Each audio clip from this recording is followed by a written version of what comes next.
Hello, hello, hello. Thanks for tuning in to another episode of TA Tech Unboxed, the podcast that in each episode is chatting to the people behind the products that are built for the TA and HR community. If you're not already watching this on YouTube and you jump over to the channel, I'll put a link in the description. We're asking the guys to show us some core features in an unboxed session. I'm Chris Haslam. I'm here today with my co-host, Mr. Darren Bush. How are you, sir? Oh, very well, Chris. I think a lot better than you are. Yes. I think I'll be bringing events, the energy on this call today. Team events. You might actually get me being quiet for once in the podcast. I think so. I'm looking forward to it. We had a team drinks last night, and some brand new team members in the team. So we wanted to make sure we put on a good impression. I'm gearing up for my trip to Japan, which I'm super excited about. I know we're not supposed to give timestamps in the podcast, but I'm too excited. I'll be honest, I think we're past that, mate, because the amount of times we've supposed to launch and then not launch, and then yeah. No idea. By the way, if anyone's ever thinking about starting a podcast, editing is hard. Yeah. It's very, very hard. It's not easy. So, Darren, who do we have on the show today? Today, Chris, we got Woody. He's got 15 years experience working in recruitment and rec tech world.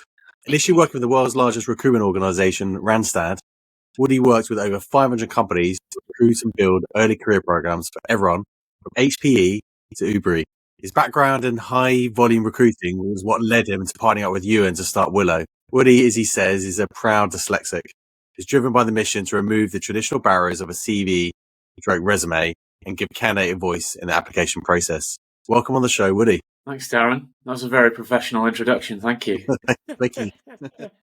We wrote it ourselves. Yeah, no, I can't believe you got that so on point. Anything we missed there? It's great to be here. Thank you. No, probably nothing, apart from the fact that I'm a Welsh hockey player, which is the second most proud thing. Hang on. National hockey. National over 35s Welsh international. Well, hang on a second. Chapter 1 of the show is about you, so this is a great place to start. Well, there you go. So you're, what do you mean by over 35s? Well, I am, sadly, to reveal my age, over 35. Prior to that, what happens is, over time, there's a group of individuals in hockey that are really, really good, but they continue to either play at the actual highest level, or they sort of retire before 35, which means there's a lot less competition to get into any form of like masters international hockey. And I was lucky enough to keep playing. I still play now.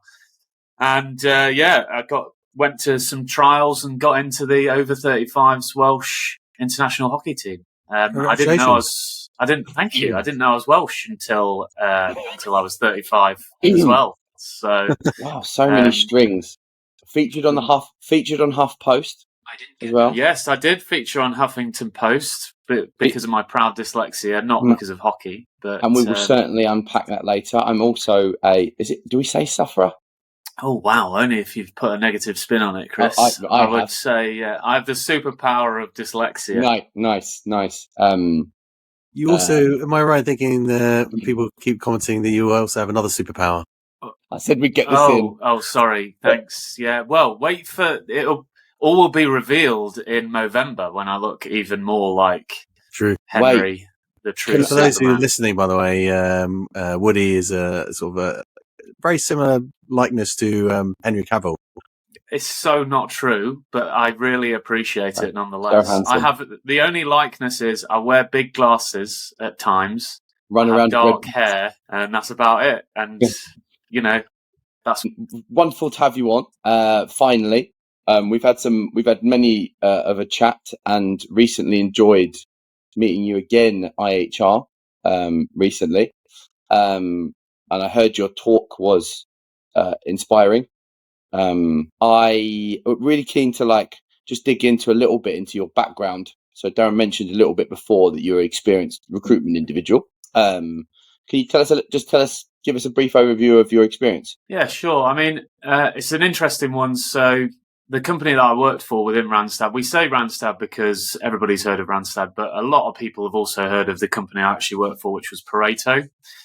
And to be honest, everybody in that company would say that they're a salesperson, not a recruiter, when the reality is very different. What we really sell is a machine of early careers sales recruitment, right? So taking young, driven individuals, placing them into organizations, and then giving them structured sales training. Blimey, I'm being taken back to the pitch. You also now. nailed it.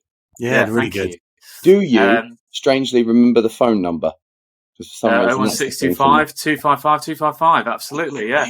Of course. For some reason, same thing for me. I still remember my first phone number for some reason. Yeah, give them a call for all your early careers needs. So for those that don't know, Pareto Law, they do it like on training with the young sales folks, and then you guys take the top percentile and put them into or fund roles, right?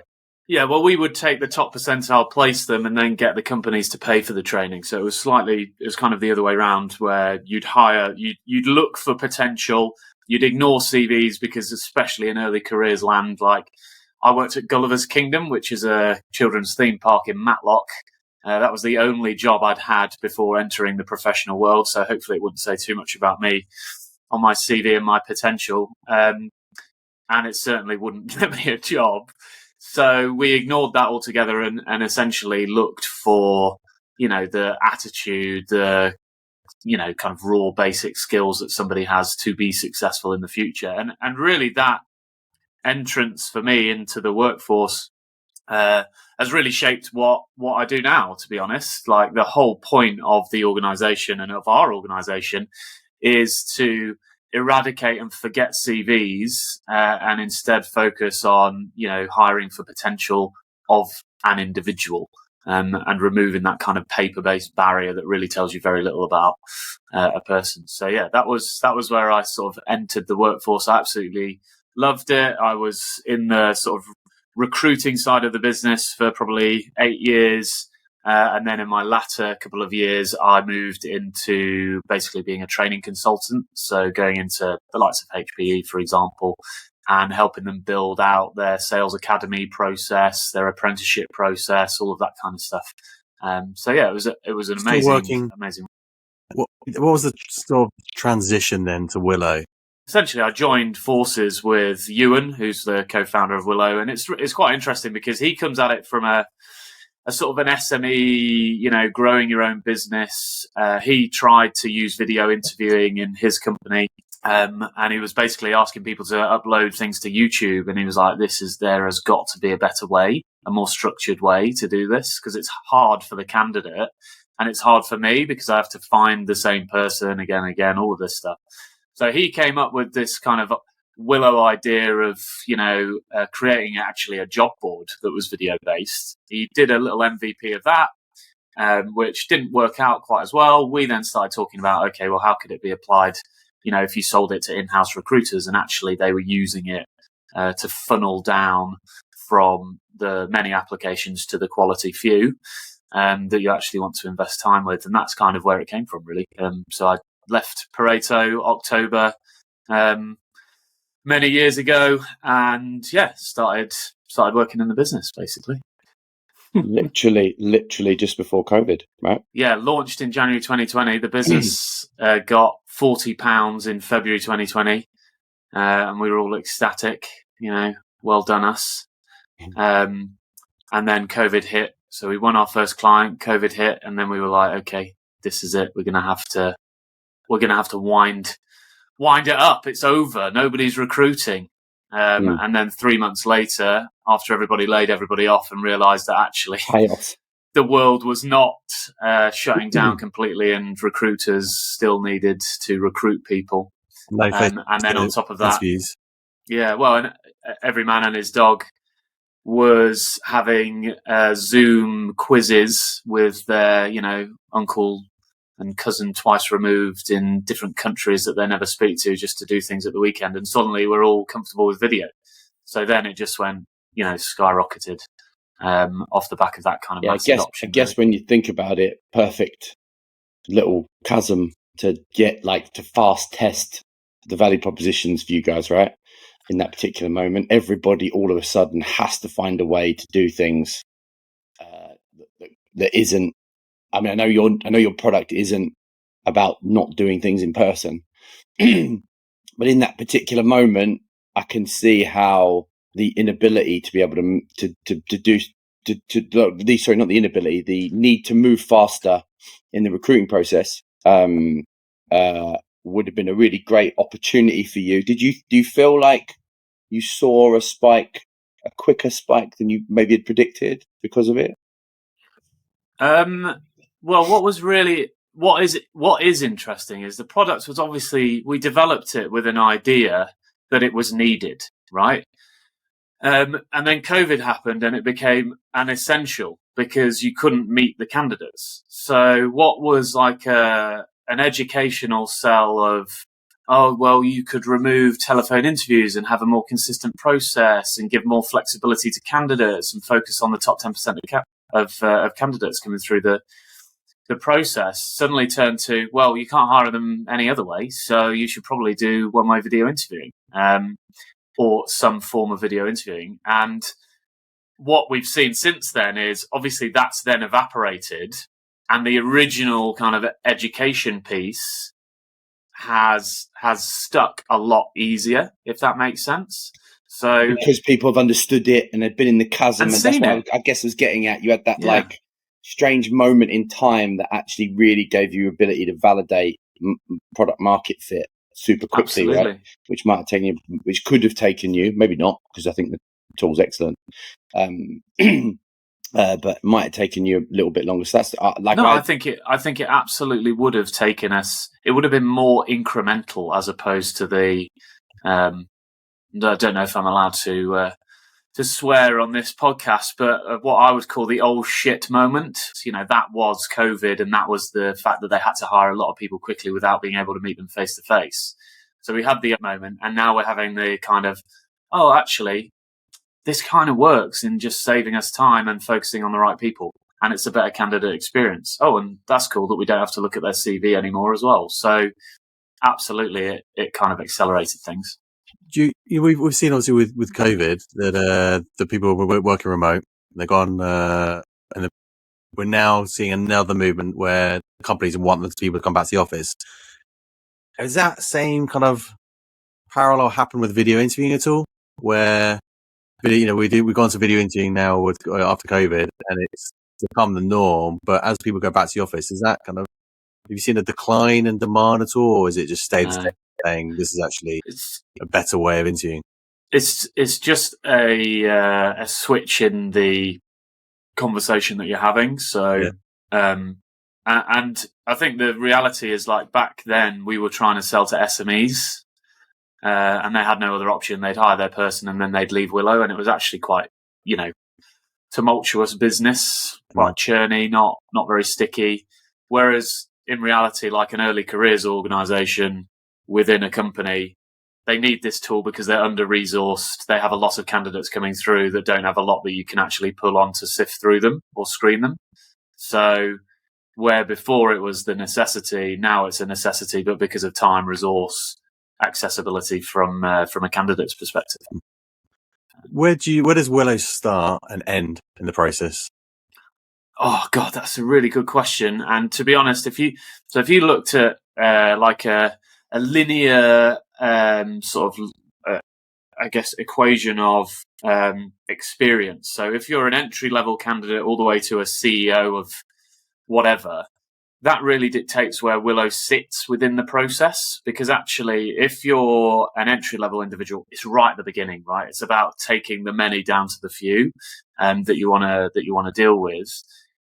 If you're a CEO of an organization, a lot of people use it right at the end of the process as a sort of a nice benchmark tool where they can ask exactly the same question in a sort of a one-way environment that's not manipulated by an interviewer in any way whatsoever, and can be watched by a lot of different people at a lot of different times, and then give their comments. So it really does depend. And then also on top of the kind of one-way screening side of things, we also now have integrated right to work checks and DBS level ID checks. So part of our mantra is, we're absolutely this virtual screening tool, but we're getting more into kind of further life cycle of your TA process. That's really fascinating. I forgive my ignorance. I'd only ever thought of it at the earliest part of the funnel, but I'd never thought. And it's a really good point, isn't it? Particularly once you've got into the process, that it's a really great way of removing some. What type of bias would you call it? Like the way you would ask and how engaged the interviewer is, right? It does mitigate in there. Quite often we do a lot of training where we ask hiring managers to record their calls, and the delivery of the question changes.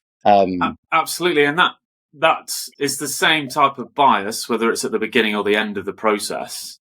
But the reality is, if you look at a CV and you go, name, great, can say it. I feel comfortable saying that name.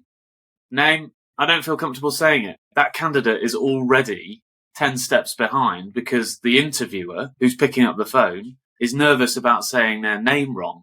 It's stuff like that has a genuine impact on somebody's ability to look at a candidate objectively. So if you think about it from that perspective at the beginning of the process, the rapport you build, etc., it's no different to at the end of the process. And I'm not saying that in a face-to-face interview with a CEO, you want somebody that you get on with, right? And that you have an affinity to, obviously. But it's a really great way to just have that benchmarking tool to check your kind of unconscious bias. Like if I ask the same question to these 3 final stage candidates, what do I actually get back? And what information is that giving me that hasn't been led by my own kind of questioning technique? And you know yourselves, having interviewed, somebody says something to you, if you're really intrigued by what they say, you're going to ask more questions and different questions. It then becomes a totally different experience to another candidate that maybe could be just as good. Interview is hard, right? There's a new movement, and Darren and I know a few professional interviewers for a few communities that we're part of. And I'm starting to realize now how difficult it is to be really, really good at it. Even following up from a question can create bias. Not for me. Like one of the things I've been learning about recently is really deeply understanding what outcome you want from each question. Determines your ability to say whether that person has answered it well or not, or at least elicit an answer from that individual that gets to the crux of the answer that you want. I was reading a lot about it recently, and a lady called Kat Stam that me and Darren both know. We spent a bit of time chatting to her about it because it's such a good point. So I love that element of it being slightly more controlled, where the interviewees got an environment for which they don't have to. They can practice their answer. I guess I assume they can do that. They can pause or re-record. So up to the employer. So nice. Yes, they can if the employer's, accommodating. I do like this. This is one of my favourite things about Willo is how flexible you guys have made the product. And I know we'll talk about that a little bit later on, of course. But I was really Darren, when me and Woody first spoke, I was looking for a way to free up time in my day to be able to screen more people. I wanted to be able to do my work faster. Now, whether you do or don't, or video interview, asynchronous video interviews fit for you, different conversation for a different day, for your time and place. But for me, I was thinking about deploying it as hey, I'm super busy. I'm screening all day. Find a slot, but I'm 3 weeks down the road at the moment to find time with me. Or you can self-screen. It's up to you. Totally up to you.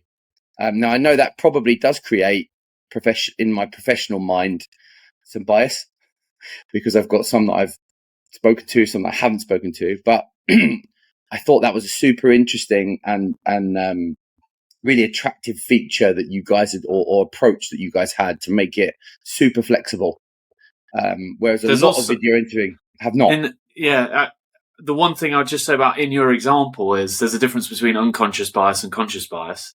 Like, if you know that you're going to be potentially biased to the candidate that you end up speaking to, as long as you are aware of it and you do things to mitigate that, that's different to I telephone interview everybody and I treat them differently depending on what I've just read on their CV.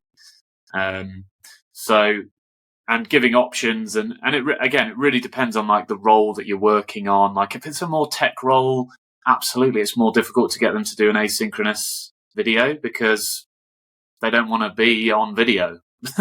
A lot of these people, they want to be behind a desk, on the tools. So it's about being conscious of how your bias is affected and, challenging yourself. Really. Is there a limit to who you go after in terms of the candidates? You talk about there around tech or developers. They may not want to do that kind of interviews, but then we took your early example around sales, where they have to be probably good in front of a video, communicate and sell face to face. Is there like a sweet spot for you in terms of your customers or people you go after? Yeah, there's two kind of sweet spots. One is most definitely like corporates with quite large early careers, teams or intakes as such. And the reason for that is obvious, as we've already gone over, so I don't need to kind of rehash that. The second is quite an interesting one, which is like really high volume. We call them staffing, but it's debatable whether you call them staffing, but tech-enabled kind of staffing organizations in hospitality, in healthcare, or in like a services business. I'll give you a great example, like My Tutor. You may or may not have heard of them, but essentially fast-growing organization that really, really cool. They basically take tutors, they vet them, they get them into their platform, and then those tutors provide a service to students, right? And what we call that type of client is a tech-enabled business that basically candidates equal money or revenue. And their whole thing is about optimizing the funnel to onboard the talent quickly with a quality control. So with Willo, you don't have to have reams and reams of people, making telephone calls to these individuals. Instead, you send them videos, you do their right to work checks, you do their DBS level ID checks. They're basically onboarded into the platform with that quality check just via Willo.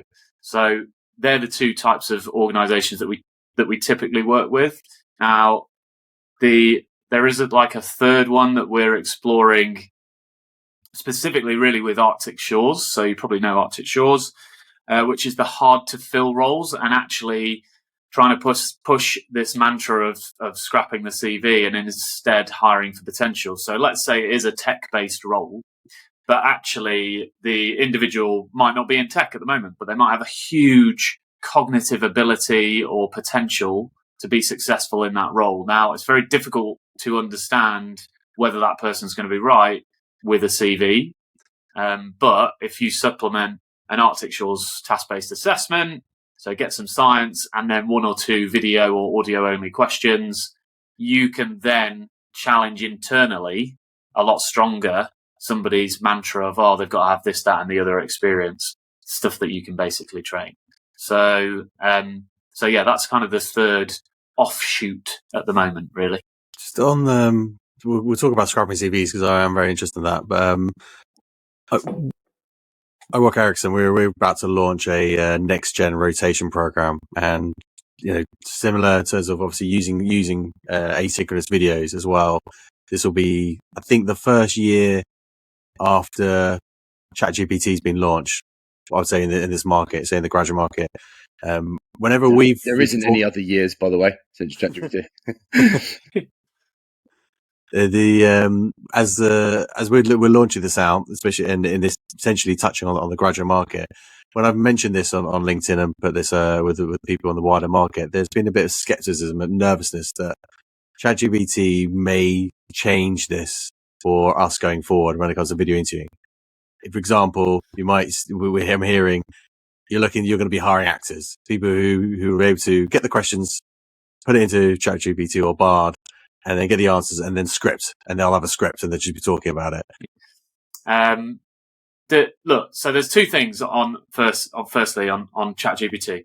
If you find somebody that has the cognitive ability on a timed one-way video interview to write out the question, get the answer, read it out in a way that makes you believe that they're not reading it and they've actually understood the concepts and they've made it an authentic answer, you should 100% be hiring that person, because in 1 or 2 or 3 years' time, when everything is AI enabled, they are going to be the genius in your organization, right?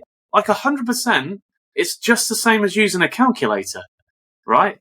There's no difference in my mind. I remember having this same argument about Google and schooling about 15 years ago with one of my friends in a pub. We had this big debate about how we should ban it from schools, and I'm like, why? We're all going to be using this thing. Yeah.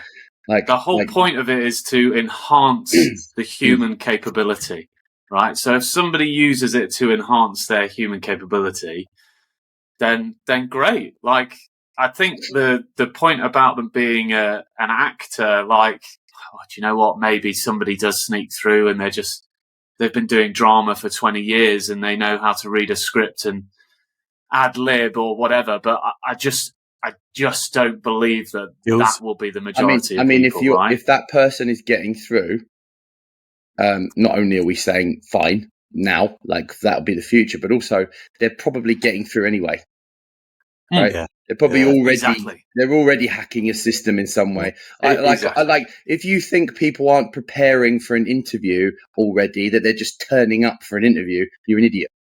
Yeah. They're already trying to do this thing. They're just ChatGPT is, if we're allowed to use it, why can't they use it?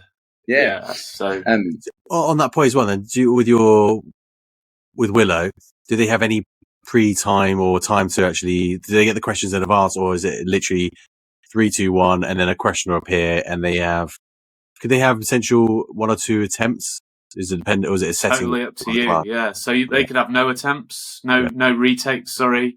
They could have an unlimited retake, which would be my advice, especially in early careers, right? It makes no difference. And the average number of retakes is only 2.5 on an unlimited retake question anyway. But the majority of feedback that we get that's positive is like, oh, thanks so much for giving me unlimited retakes. On that first question, I really needed to get relaxed. Yeah. In this sort of, what's a new thing for me.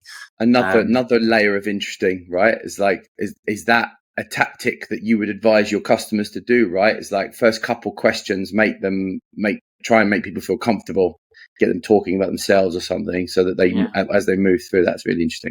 Yeah, the first question should be something like, why do you want to work here? It's a really, really soft landing, I don't. You pay. You're paying more than I am currently earning. I need a job. I'm early careers. This is my first job. I need a job. This is why Chris should stay where he is. Apply. Yeah, that and Thirsty Thursdays. Yeah. So I think you can in Willo you can manipulate any of that stuff, right? But the first point, definitely from my perspective, is in a Willo one-way video interview. If somebody can convince you that they have an authentic story that they've managed to use ChatGPT for in a timed environment, then you should be hiring that person immediately. Like, if I find one of those people, if you don't want them, I'll take them instead. Is kind of the message. If they've got the ability to read out, I'm a natural language model. Accidentally hire them anyway, because it'd just be funny. Yeah, that'd be brilliant. Yeah. It's become the new Vogue answer to anyone asking you a question, isn't it? Yeah, and I think they say in summary. Sorry, Darren, go on. I think they say in summary, or they go through point 1, 2, 3, and then in summary. And then they try and then they accidentally go, oh, and I've smiley face emoji on the end. Rocket ship. Yeah, rocket ship. I'm in. And the second thing I would say is the key to ensuring that you can. Firstly, you'll see them reading it. Like, people have been writing their answers. And Googling their answers for years. They just look down. Not new. This is not new. Anyone who thinks it is, it's just heightened right now. It's just heightened because we're aware of it. To do. Second point is, make sure you ask the right questions. So make sure you're asking questions that are authentic to the individual, as opposed to something that ChatGPT can just give a generic answer to that gives you the answer that you want. And, we're about screening to then get to the top 10% so that you can then spend time with those individuals. And also, coming back to the kind of Arctic Shores partnership again, make sure that you have something in there that does scientifically test cognitive ability or personality traits or whatever it may be. And the great thing about Arctic Shores is it's pretty much the only one that can't be gamed using ChatGPT. So interesting. It's just about how you put your technology together. It's about really thinking about, okay, well, how do I philosophically feel about the use of ChatGPT in my business? And what questions am I looking to get out of this video interview? Because if it is a one-way asynchronous video interview and you're asking them a really technical question that ChatGPT can give you the answer to, you're asking them the wrong question, basically.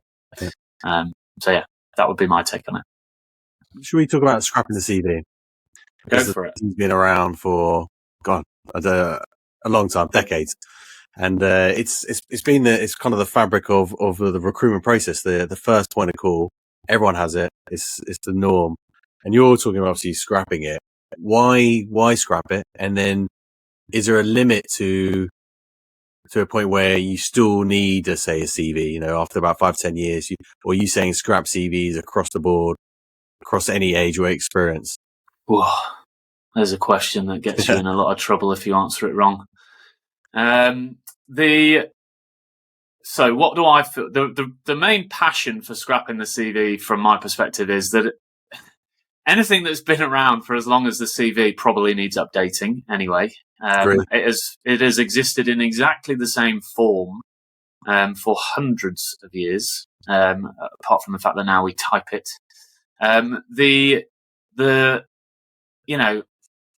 It is a historical self-edited document that simply talks about where you used to work and the achievements that you used to have from your own perspective. So for me, especially as a dyslexic that's not great at writing, it's rife for ChatGPT.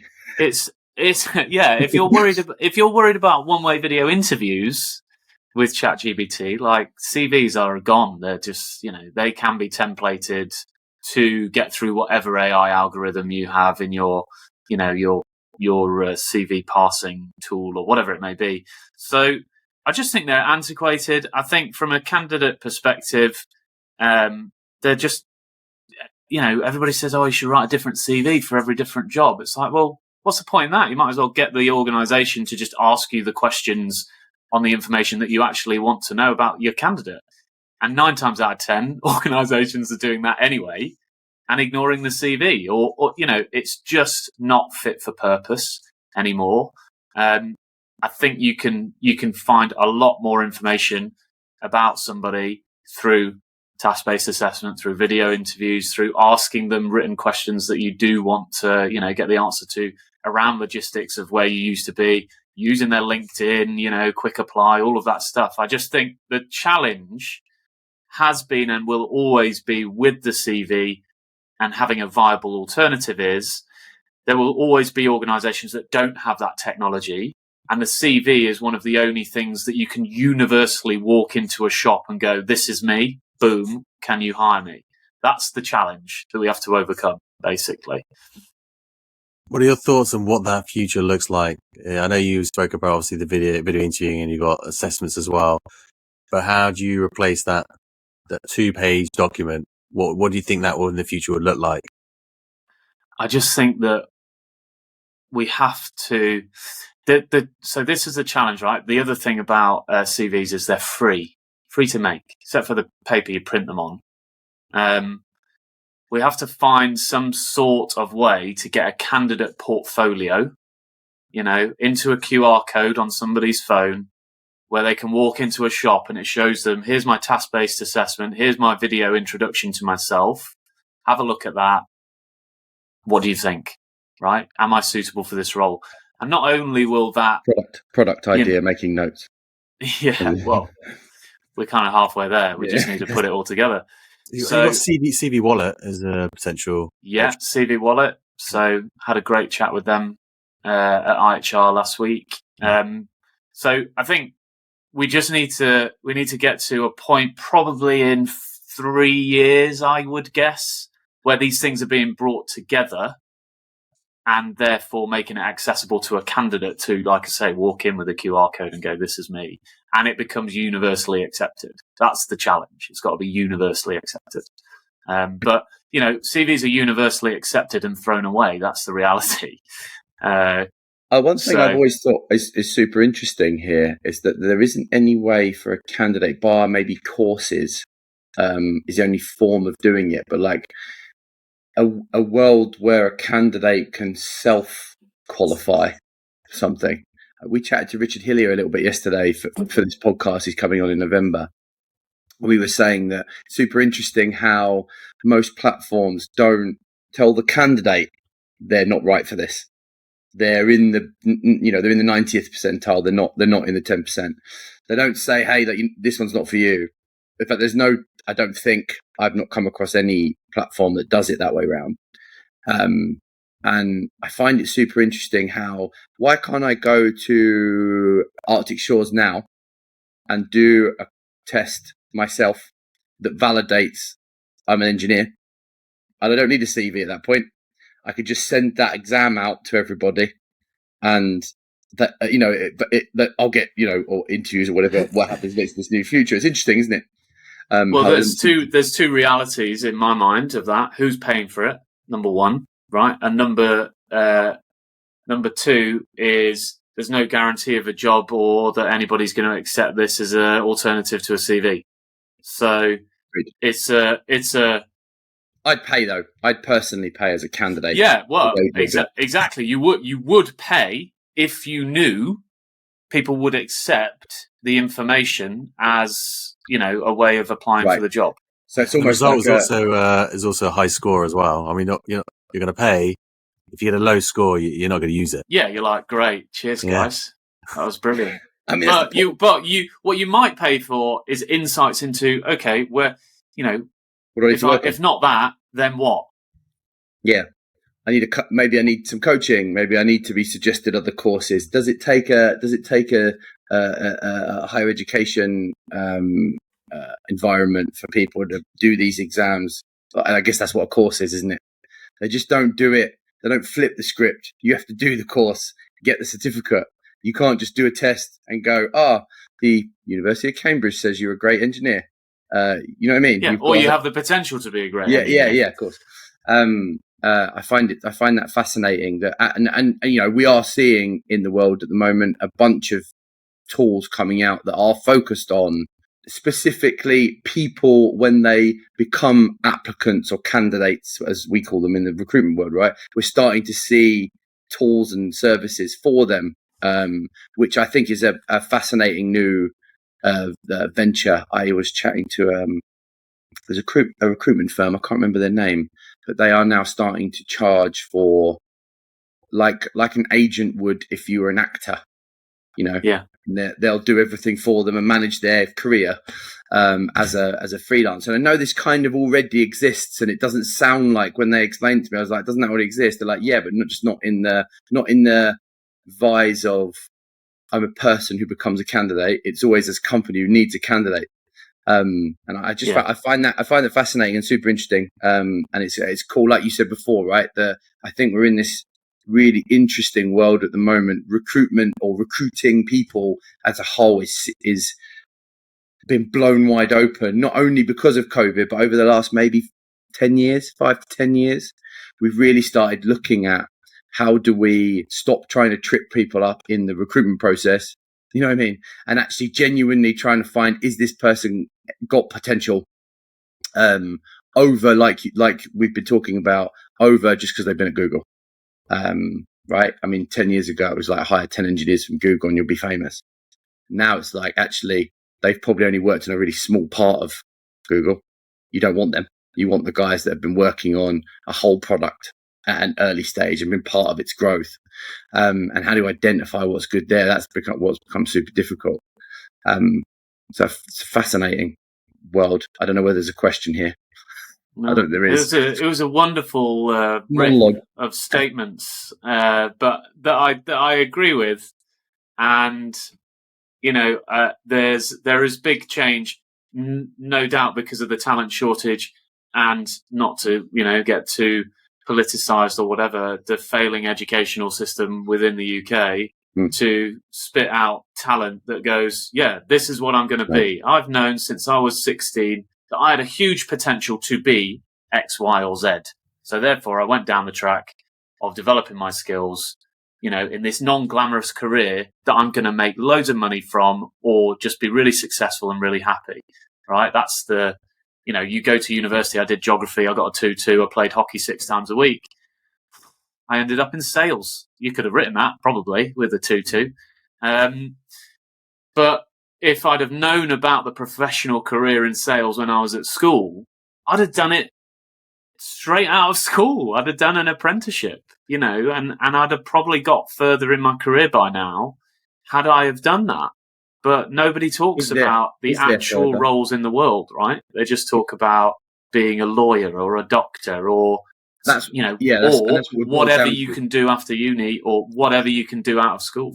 And unfortunately, we need those things to operate as a democratic society as well. And thus we've got that strange conundrum of overvaluing university education over, like you said, getting into the world and experiencing stuff and trying and tasting things. I find that I love these conversations because that war on talent shortage line that's been banging on for years.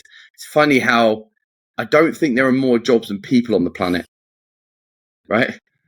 So there isn't a talent shortage. It's just how you find talent that's the problem, isn't it? Yeah, there's an experience shortage. That's what we're talking about, really, is people lack the immediate skills to go into the role that you have available. That doesn't mean that there's a shortage of talent. It means you're looking for the wrong people and you're not willing to train them, potentially. When it comes to when you're in early 20s, I'd say you're always looking for that career path.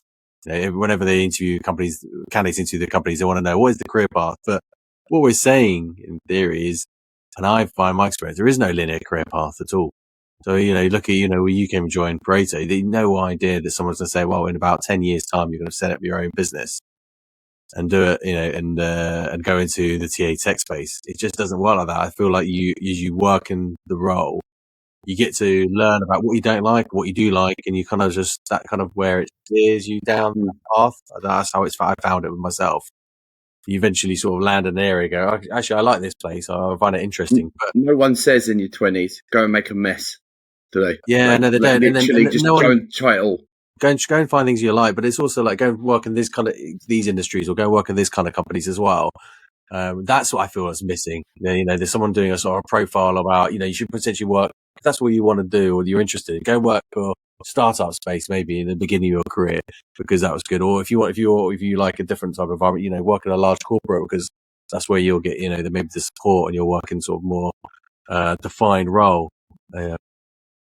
I agree. There is no linear path, and I think the status quo is that really in your 20s you're figuring life out, right? But again, I think personally that comes back to I went to a really good school. Genuinely, I'm very, very lucky.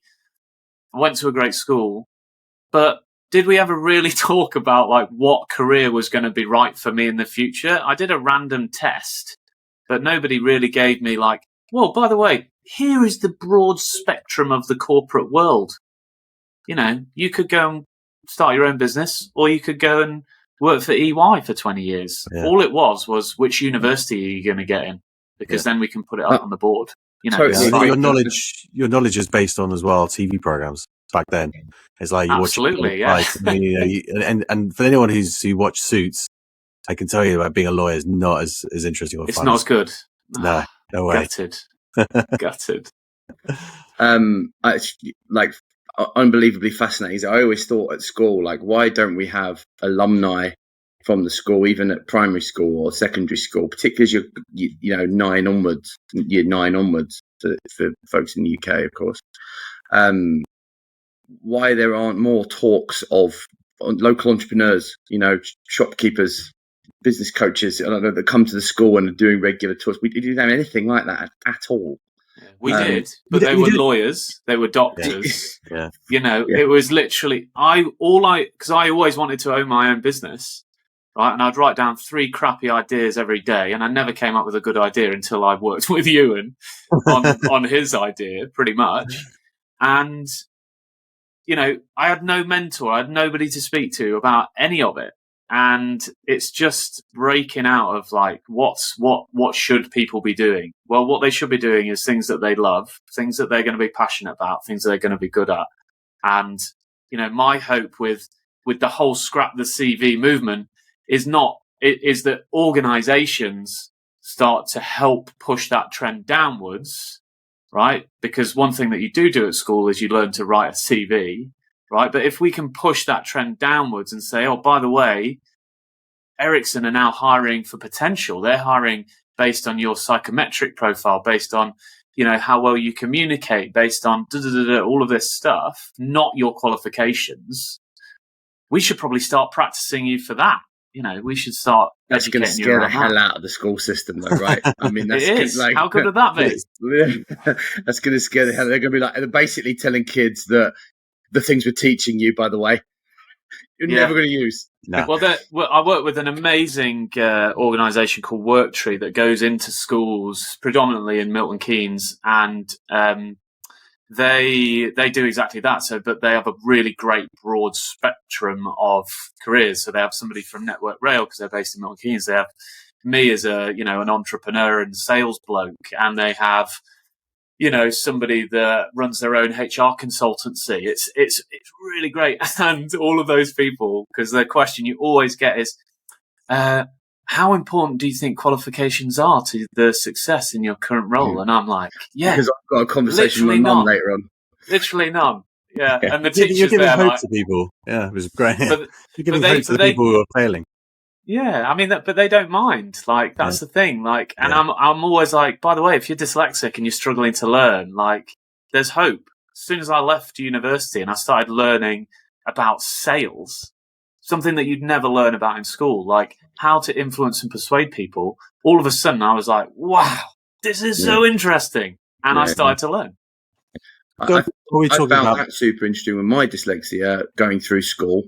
Is they were basically capping me and unpicking me and saying I couldn't do things because yet I think my business partner would back me up on this. When it comes to the way we creatively think here at Move, quite often I struggle to put that on paper, but when we have a two-way discussion about it, the ideas flow between us both, of course, but I'm always ready with ideas. I'm always like thinking about it, and that was never really harnessed in any way at school. Yeah.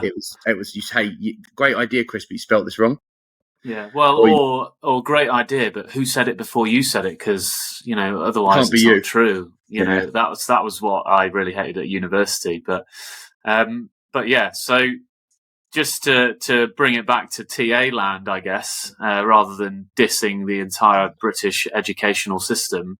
For me, that's really the responsibility of people in TA is to push that agenda of removing, scores on a bit of paper and instead just looking at the person behind it and what we as organizations can give them to unleash their potential as a person in careers that maybe don't require, 3 A's at A level. And instead, it doesn't matter what graduate scheme you go on to, there is a job where a 2-2, geography graduate can do well, right? There's no reason to cap them out with a 2-1 cap, from an application perspective. So that's why I'm so passionate about scrapping CV and looking at things differently. I mean, mine's awful. I've got literally no education, just all get at it and have a go at it. And does that mean I'm no good? You know what I mean? That's my worth. My worth to me has always been like I'm super scared of being in the market as an applicant. I haven't got any more questions. I've got one idea. I want to pitch something to both. Based on what you just said, Woody loves his business ideas. So we just spoke about some of the problems in school is they don't know as a student, you don't know what kind of jobs there are out there. Chris mentioned about, why don't we invite people in and do alumni talks? But, the challenges are they always pick those the wrong people. Why don't we use like a platform like Willo, where you interview, just ask them a couple of questions, but you ask someone, Woody, an entrepreneur, a couple of questions, Chris and so on at banking and financial services, telecoms. And then you just have a library, literally, of different people, and you just you listen for 5 minutes about what it's like to be an integration engineer, what it's like to be a solution architect, what it's like to be an enterprise architect. You put that in, you ask them what skills as well, and you can kind of like filter on that. Like a library. And then you just have like a library. Hey, I fancy being a police officer. Yeah, like I'd like love a YouTube. to. Yeah, exactly. Yeah. Based on what profile you put in, here's some videos to watch to see if you're interested in these roles. Clever. Don't give Woody all the good business ideas.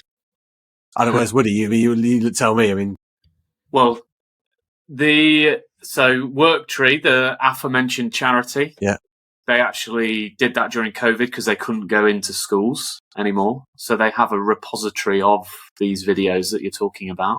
You literally just said about someone else has done an idea before you. Yeah, that's the interesting. I mean, HireVue's existed for 14 years, right? Yes. Yeah. So Willo started 3 years ago doing exactly the same thing, but doing it better. That's a really important point that you raised that I always talk about as well. Like everybody's like, "What's my unique idea?" Just steal somebody else's idea and do it way better. Focus on a different market. Focus on a different niche. Charge a lot less. It could be anything. There's 3 things you can do. You can either go after a niche market, you can have a super strong differentiator, or you can cost less. That's, so absolutely not poo-pooing your idea, Darren. I'm saying your idea is validated by the fact somebody else has already done it. Great. Yeah.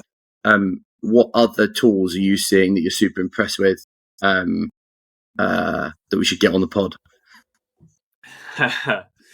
Well, look, I'm a simple. My tools that I like within the market are the simple to use ones that deliver quick wins to TA, but have maybe longer term visions to do something different. So, like ourselves. Absolutely, we're going to incorporate more AI and help saving people more and more time, but it's an iterative process and you can save a lot of time immediately using our tool.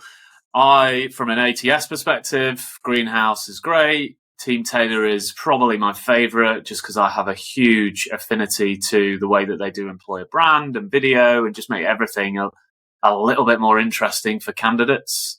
I also love their campaigns feature and all of that stuff that basically keeps candidates engaged. I have a huge fear for TA organizations that get applications and then just forget about them forever, which I think is that problem's like diminishing now because people are getting smarter to it. But what are you doing with your silver medalists? And I actually think Team Tailor deals with them pretty well.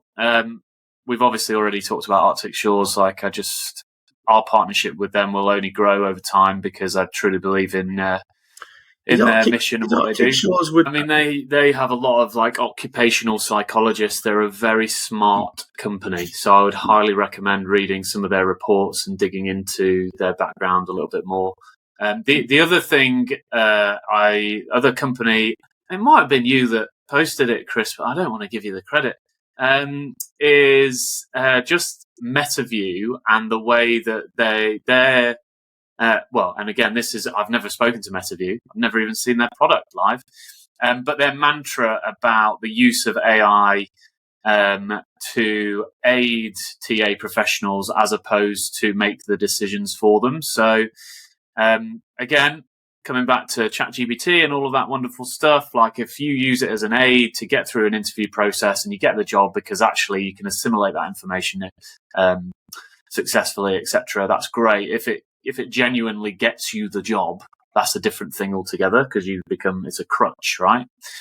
I think what MetaView are doing with their video and transcription of that and summaries, etc., is getting you the core and important information out of the video allowing you to spend 100% of your cognitive ability having the conversation, right? And therefore having a better ability to make a judgment. So for me, it's that kind of use of AI in TA tech that means we're making things simpler, quicker, and easier so you can have better quality conversations with candidates. Get better outcomes as well. Exactly. Anything that does like biometric, sentiment analysis and says yay or nay, makes the ultimate decision. To me, that's going too far down the kind of ethical, moral debate box. And it should be an aid, not a substitute. We talk about being a supplement rather than a substitute, and that MetaView stuff, all of the AI stuff, that's absolutely what's coming with Willo in the future. Cool. Awesome. Exciting. Thanks, Woody. Thanks again for joining us on this episode of TA Tech Unboxed. Thoroughly enjoyed our conversation, and if you want to watch the full interview on YouTube, head over to the channel now. But if you listen to obviously Spotify or podcast Apple choice, please add any comments, because we'd love to obviously hear your thoughts on the show and what Woody shared today.